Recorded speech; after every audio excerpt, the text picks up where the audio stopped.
Namaku Yuda. Aku kerja sebagai fotografer freelance. Biasanya motret produk atau prewedding, tapi kali ini aku dapat job motret pernikahan di daerah Pelabuhan Ratu, Sukabumi. Acaranya 2 hari. Karena lokasi acaranya di tempat outdoor yang deket banget sama laut, aku mutusin buat nginep semalam di hotel yang katanya legendaris banget di situ. Lokasinya persis ngadep ke pantai. Bangunannya tua, model kolonial gitu, tapi tetap kelihatan terawat. Banyak turis lokal yang nginep juga, katanya sih karena view sunsetnya cakep banget. Pas aku sampai hotel sekitar jam 5 sore, udah mulai mendung. Angin lautnya lumayan kencung, tapi adem. Aku masuk ke lobi, dan suasananya lumayan sepi. Hanya ada satu tamu yang duduk di sofa sambil main HP. Musik instrumental dari speaker hotel pelan-pelan terdengar mengalun, tapi justru itu yang bikin suasana makin hening, anehnya. Aku langsung ke resepsionis buat check-in. Mbaknya ramah sih, tapi ekspresi dia berubah waktu aku bilang, saya mau kamar yang view laut ya, mbak. Dia agak ragu jawabnya. Mas, kamar dengan view laut tinggal 1. Tapi itu kamar 308. Mas yakin? Aku langsung nanya, memangnya kenapa kamar itu, mbak?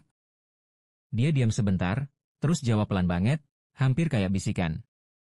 Cuma, banyak tamu ngeluh nggak bisa tidur. Mimpi aneh. Kadang ngerasa diliatin. Tapi ya, tergantung mas aja.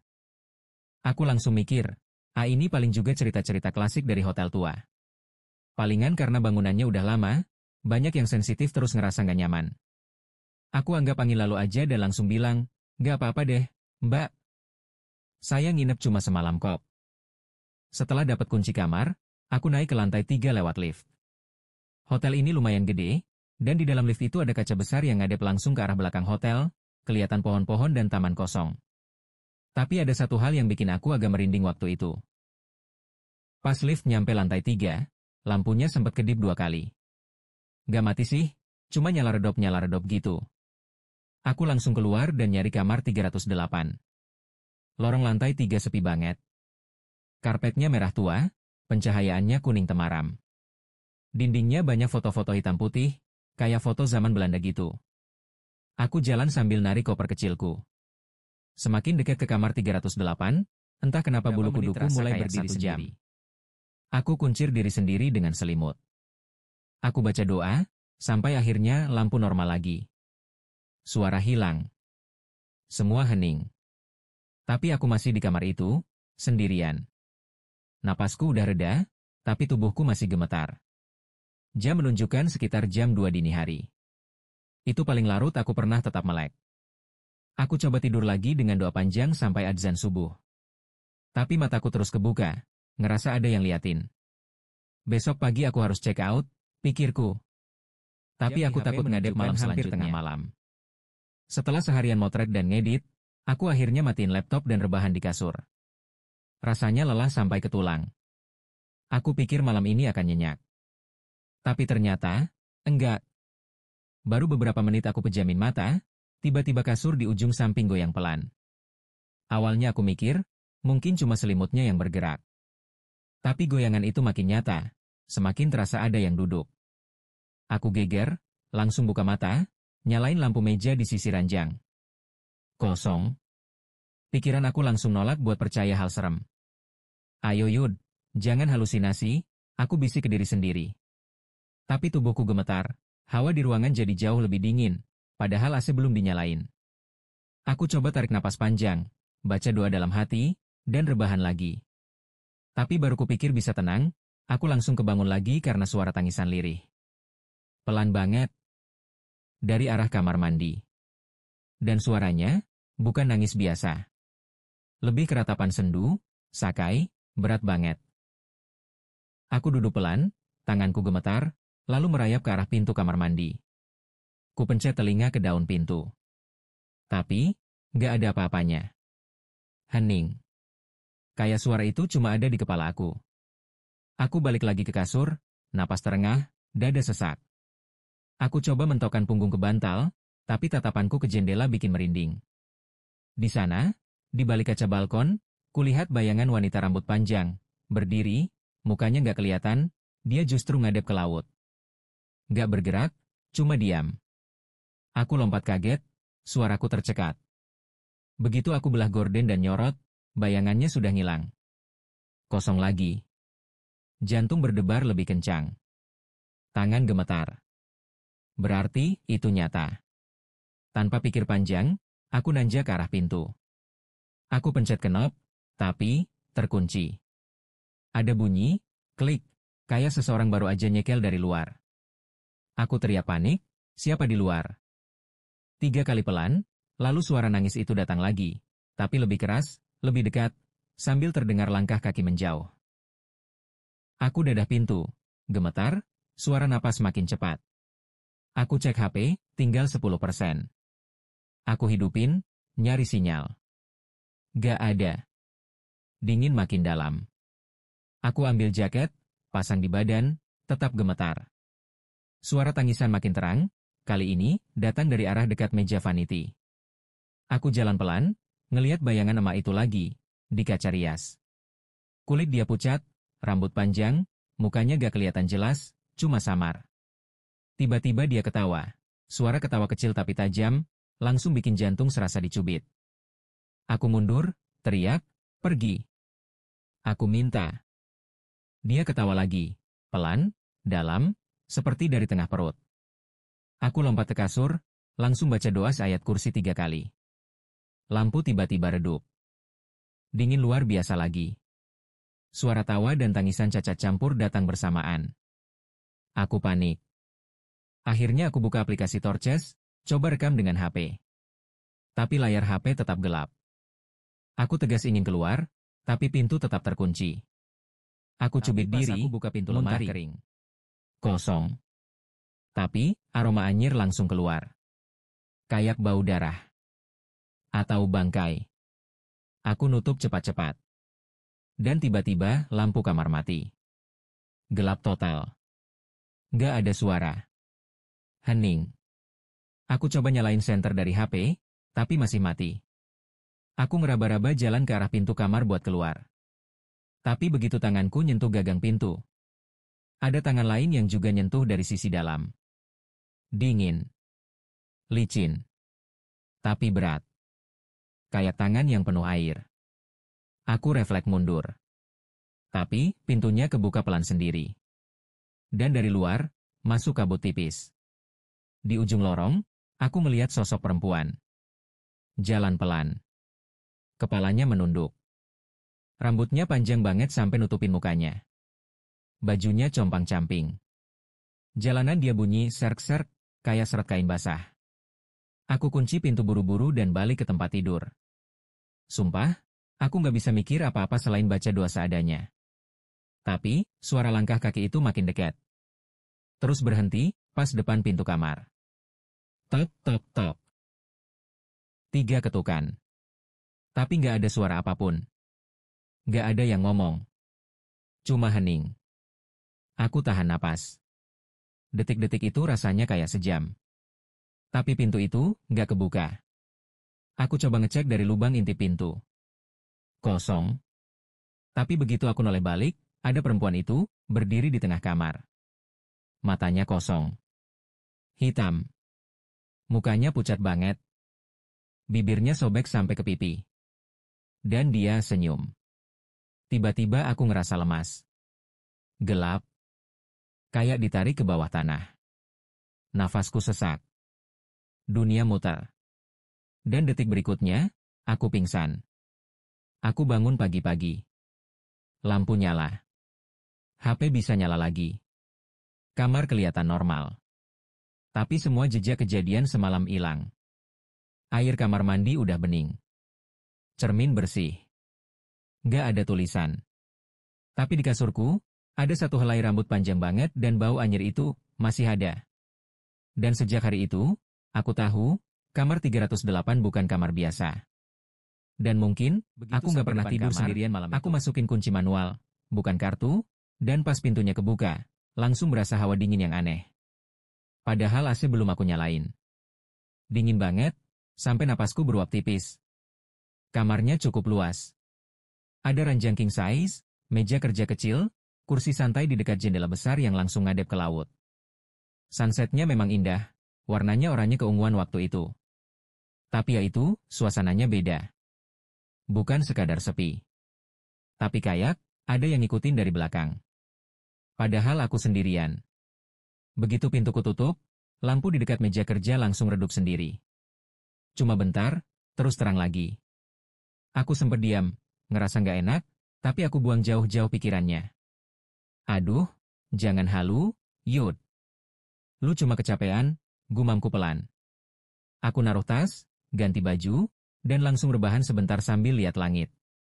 Tapi nggak tahu kenapa, entah gimana, aku tiba-tiba ngelamun sendiri. Mataku melihat ke langit-langit, tapi pikiranku kosong. Kayak ditarik ke ruang hampa.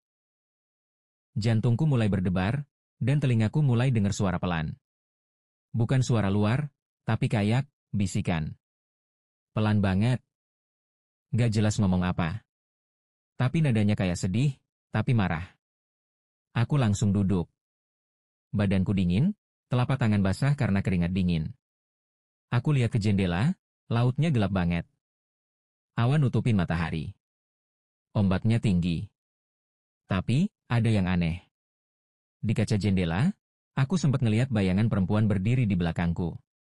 Bayangannya samar, rambutnya panjang, pakai baju putih lusuh. Aku langsung noleh. Kosong. Gak ada siapa-siapa. Aku jalan pelan ke arah kamar mandi buat cuci muka. Tapi begitu aku nyalain keran, airnya keluar bercampur lumpur. Keruh, bau tanah. Aku matiin. Aku bilang dalam hati, mungkin ini cuma gangguan air. Tapi pas aku ngaca, cermin itu berembun. Padahal aku belum mandi air panas. Dan di embunnya ada bekas jari. Seolah ada yang nulis dari dalam kaca. Satu kata, jangan. Aku langsung mundur 2 langkah. Jantungku makin kencang. Aku ambil handuk, coba hapus tulisan itu. Tapi jejaknya tetap ada. Samar-samar, tapi ada. Seketika aku ambil HP dan mau rekam. Tapi HP-ku ngelek. Layarnya gelap. Gak bisa dinyalain. Aku coba hidupin ulang, tapi stuck di logo. Aku kesal, tapi juga takut. Aku balik lagi ke tempat tidur, duduk, dan coba tenangin diri. Tapi rasa tenang itu nggak bertahan lama. Karena suara itu muncul lagi. Tapi kali ini jelas. Ada suara tangisan dari balik lemari baju. Tangisannya pelan. Perempuan. Sesekali terisak, sesekali kayak nahan napas. Aku berdiri perlahan, ngarah ke lemari. Tangannya agak gemeter, tapi aku pikir, bisa jadi ini cuma suara dari luar. Bisa jadi kamarku tembus suara ke kamar sebelah. Jam 2 pagi. Aku duduk di pojok kamar, punggung nempel ke tembok, tangan masih menggenggam HP yang layarnya sudah redup karena baterainya tinggal 2%. Doa-doa yang tadi aku baca terus aku ulang dalam hati, meski mulai campur aduk antara doa tidur, ayat kursi, sama potongan-potongan surah yang masih aku hafal. Entah kenapa, saat itu cuma suara-suara dalam pikiranku yang masih bisa menenangkan. Tapi tubuhku dingin, berkeringat, dan masih gemetar. Suara detik jam dinding pelan, tapi setiap tiktoknya terasa kayak palu yang makin mendekat ke kepala.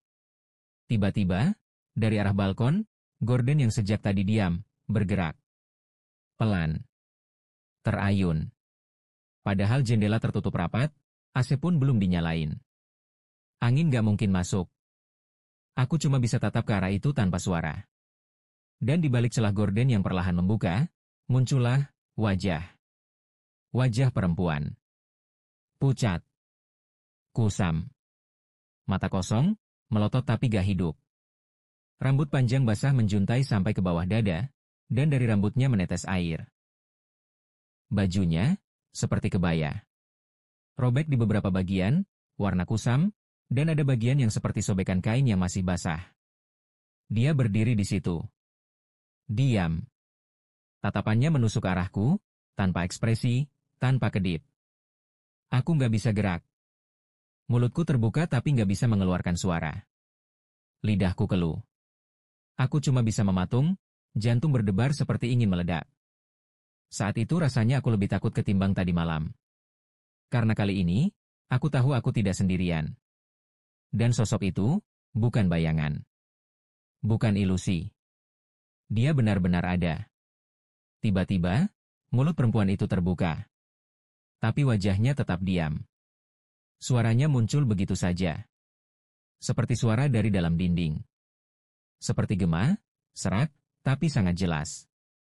Aku nunggu, dari dulu, tapi mereka ninggalin aku. Suaranya dingin. Penuh luka. Seperti suara seseorang yang sudah terlalu lama sendirian. Terlalu lama menunggu jawaban yang tak kunjung datang. Tapi yang paling membuat napasku berhenti, adalah saat dia mulai melayang mendekat. Perlahan. Tidak menyentuh lantai. Tidak menginjak apapun. Tubuhnya hanya meluncur pelan di udara, rambutnya bergoyang pelan seperti tertiup angin dari dunia lain. Wajahnya semakin dekat. Aku bisa lihat jelas matanya yang seakan tak punya bola mata, hanya putih kusam dengan bercak hitam. Di pipinya ada bekas luka panjang, dan dari lehernya menjuntai kalung usang dengan liontin kecil yang sudah berkarat. Mulutnya terbuka lebar, memperlihatkan deretan gigi hitam dan rusak. Dan dari tubuhnya, dari kain kebaya itu, tercium bau. Campuran amis air laut dan bau bunga melati busuk yang menusuk hidung. Bau yang langsung membuat perutku mual. Aku ingin muntah tapi tubuhku tetap kaku. Dia berhenti tepat di depanku. Wajahnya tinggal sejengkal. Nafasnya seperti tidak ada, tapi hawa dingin dari arahnya membuat kulitku terasa seperti tertusuk jarum. Aku ingin menjerit, tapi suara seperti terkunci di tenggorokan. Tidur di kamar ini, artinya siap gantian, bisiknya. Dan di saat itu, dia menyeringai. Senyum miring yang tidak simetris, seperti pipinya tertarik ke arah yang salah. Senyum yang bukan untuk menyenangkan, tapi untuk menakut-nakuti. Tiba-tiba, listrik kamar mati. Pelup. Gelap total. Satu-satunya cahaya hanyalah dari HP yang sudah mulai berkedip tanda sekarat. Dan dalam kegelapan itu, terdengar suara. Dari kamar mandi. Suara air menyala.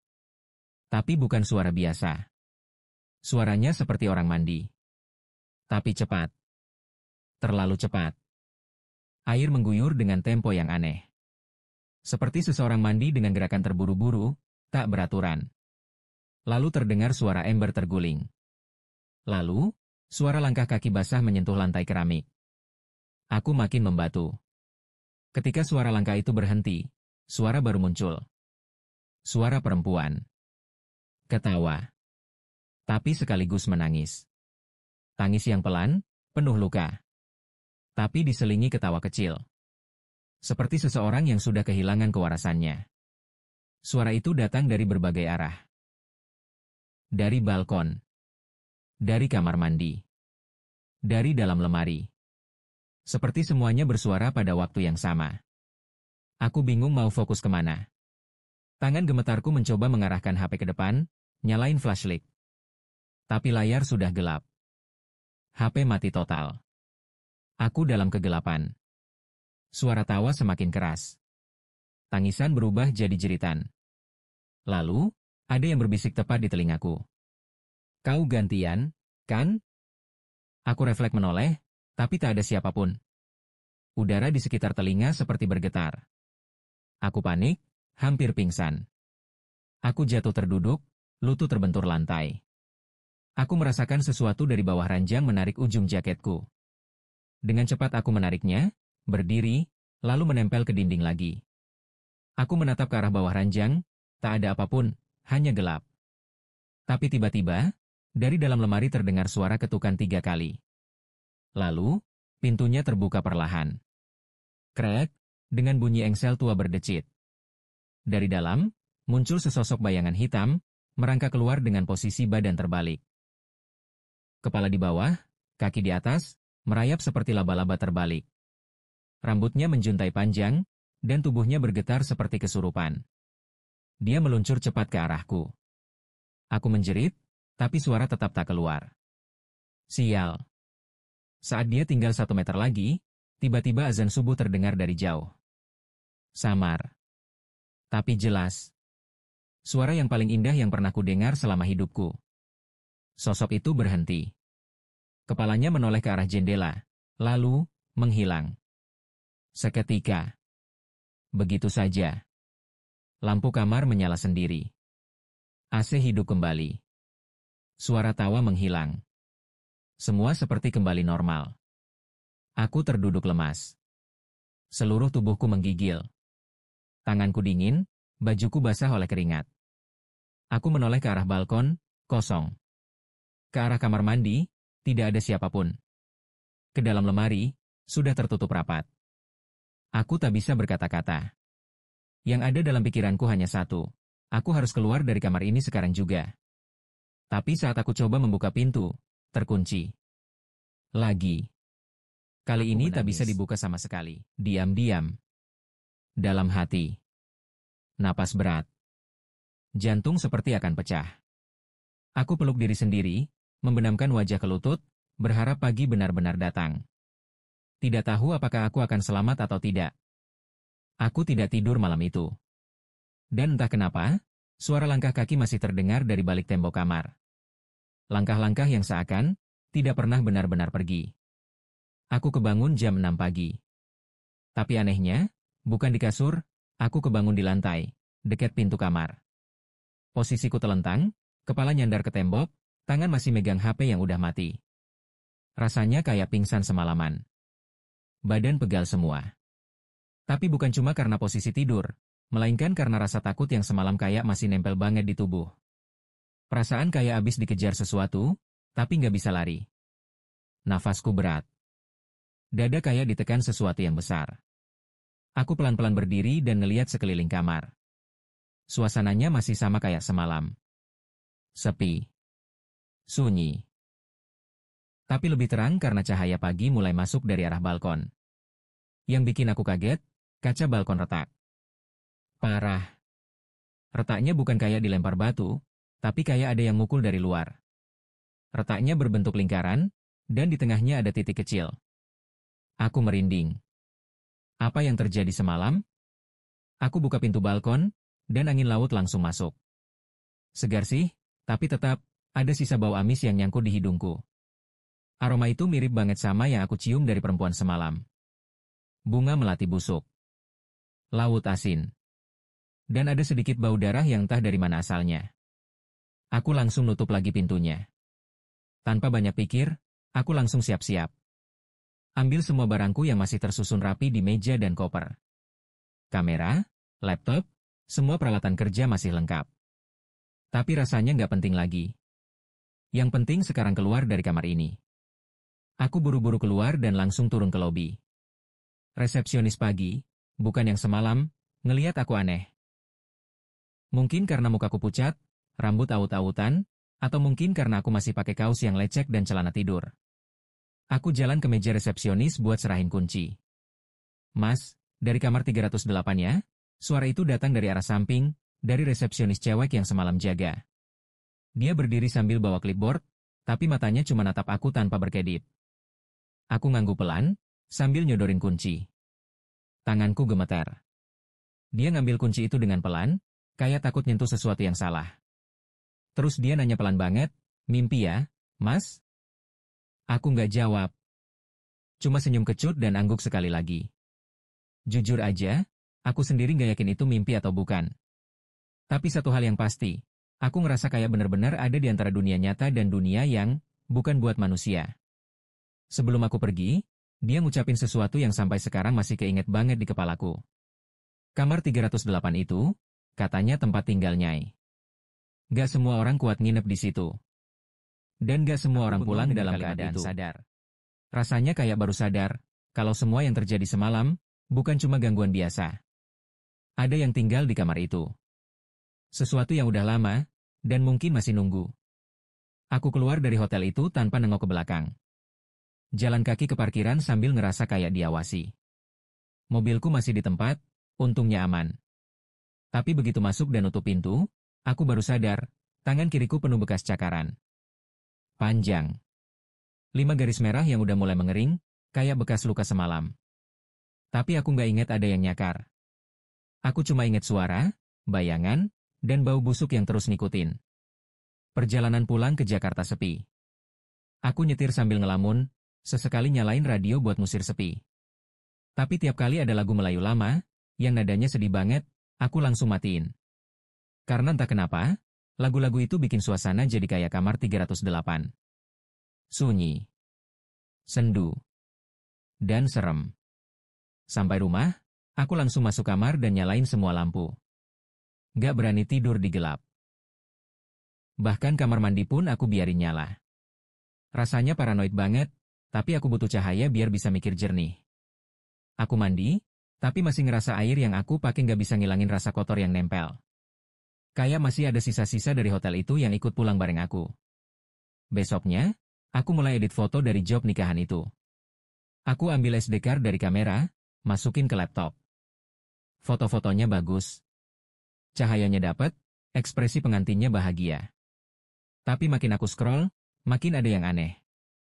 Di beberapa frame, muncul bayangan hitam di sudut ruangan. Awalnya aku kira itu pantulan. Tapi pas dicek satu persatu, bayangan itu makin jelas bentuknya. Perempuan. Berdiri diam di pojok, dekat jendela ballroom. Aku zoom salah satu fotonya. Dan di situ, jelas banget. Wajah perempuan. Pucat. Senyum kecil. Rambut panjang nempel di pipi. Dan, matanya ngadep ke kamera. Padahal waktu itu aku motret sendirian. Ballroomnya sepi, tamu lagi di luar. Aku coba zoom out.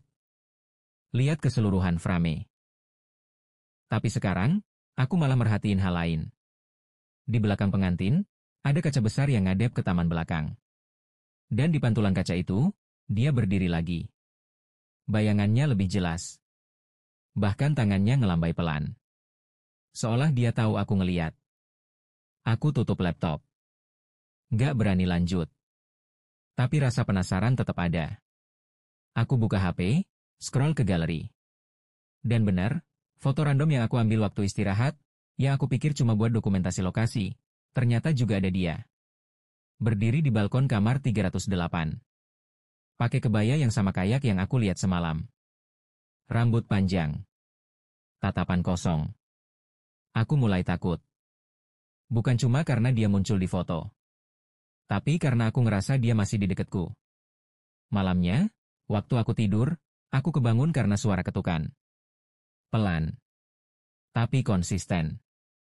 Suaranya dari jendela kamar. Aku tinggal di lantai 2. Gak mungkin ada yang ketuk dari luar. Aku diam, pura-pura gak dengar. Tapi suara itu makin keras. Tok. Tok. Tok. Aku ambil selimut, nutup kepala. Bacain doa dalam hati. Tapi detik itu juga, aku dengar suara pelan, napas orang di samping tempat tidur. Pelan, berat, dan teratur. Ada yang berdiri di situ. Ngelihatin aku. Aku nekat buka mata. Tapi nggak ada siapa-siapa. Paginya, aku bangun dengan keadaan kaki basah. Padahal nggak ada air di kamar. Tapi lantainya kayak bekas diinjek orang dari luar. Bekas telapak kaki, basah, dari arah jendela. Aku ngelaporin semua itu ke temanku yang kerja di media horor. Dia bilang satu hal yang bikin aku makin ngeri. Kalau dia udah ikut sampai rumah, artinya kamu udah masuk daftar tunggu. Aku tanya, daftar tunggu apa? Dia jawab sambil ngeliatin aku serius banget, daftar orang yang bakal gantian tidur selamanya di kamar itu.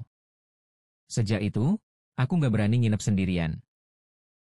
Dan setiap malam, sebelum tidur, aku pastiin semua lampu nyala. Tapi kadang, walau semua nyala, kamar tetap terasa gelap. Kayak ada yang nutupin cahaya. Kayak ada yang berdiri, nunggu aku tidur. Aku nggak pernah balik ke Pelabuhan Ratu. Dan setiap kali lihat kamar hotel, apalagi yang nomor 308, aku langsung ingat senyum miring itu. Dan bisikan lirih yang terus mengiang. Yang tidur, siap untuk mati.